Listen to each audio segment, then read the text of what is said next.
Fidèles de VTC News, bienvenue à votre matinale du jeudi 7 décembre 2023.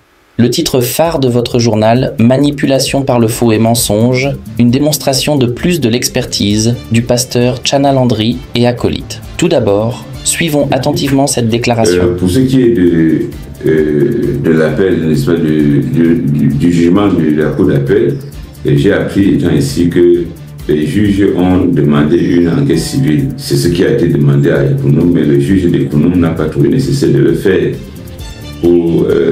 Mais les juges de la Cour d'appel ont été plus précis, veulent connaître lequel des deux PV est frauduleux, puisqu'on a suspendu le premier frauduleux. Ils croient que c'est une bonne chose pour que la vérité enfin éclate. Les gens seront entendus et les juges de la Cour d'appel vont statuer par rapport au vrai ou au faux PV.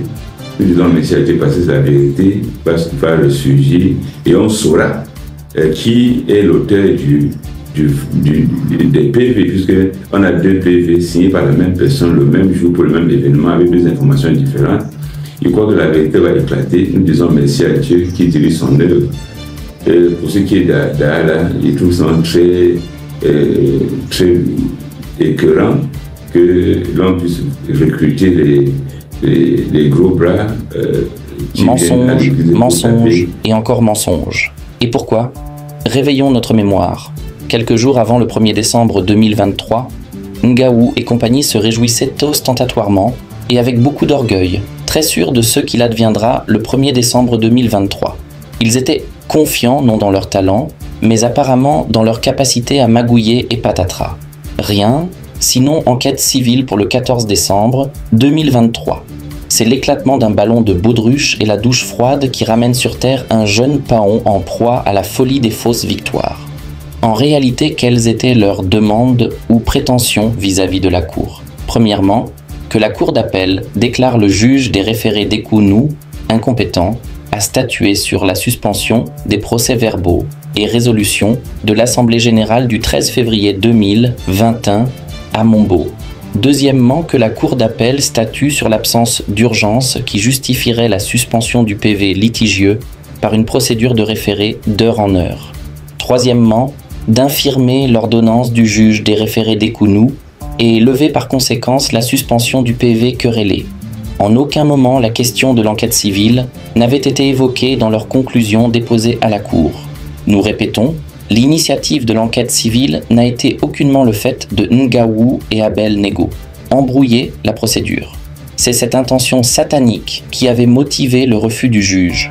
Nous sommes donc surpris que Sieur Chana et ses avocats en viennent à se féliciter de l'enquête civile qu'ils disent avoir été ordonnée à leur demande. À vrai dire, quel était donc l'intérêt de proclamer, à grand renfort de publicité, que le 1er décembre 2023 sera le jour de délivrance et d'élévation de la gloire de Dieu, si on n'attendait pas une décision favorable, c'est-à-dire qui épouse toutes les prétentions sus évoquées?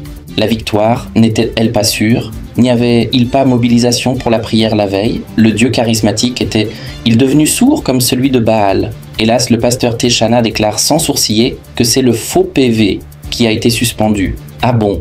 Il convient à cet égard de préciser que l'ordonnance de suspension d'Ekounou ne spécifiait pas qu'il y avait un vrai et un faux PV.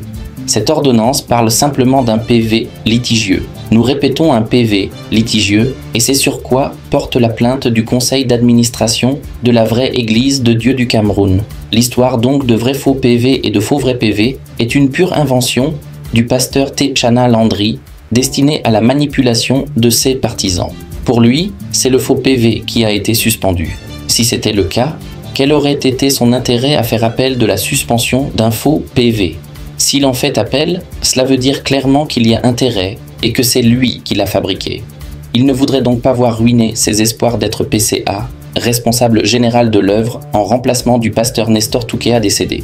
Par ailleurs, pour le pasteur Chana, dans cette enquête, il sera question de débattre de quel PV est faux ou authentique. Le pasteur Chana Landry est-il devenu le patron des juges de la Cour d'appel et de sa présidente pour donner l'orientation des débats dans cette enquête? Est-ce par vision ou prophétie, ou alors le seul fruit du travail de son esprit? Cette enquête est prescrite par la collégialité et ordonnée de sa propre autorité par l'organe de son président.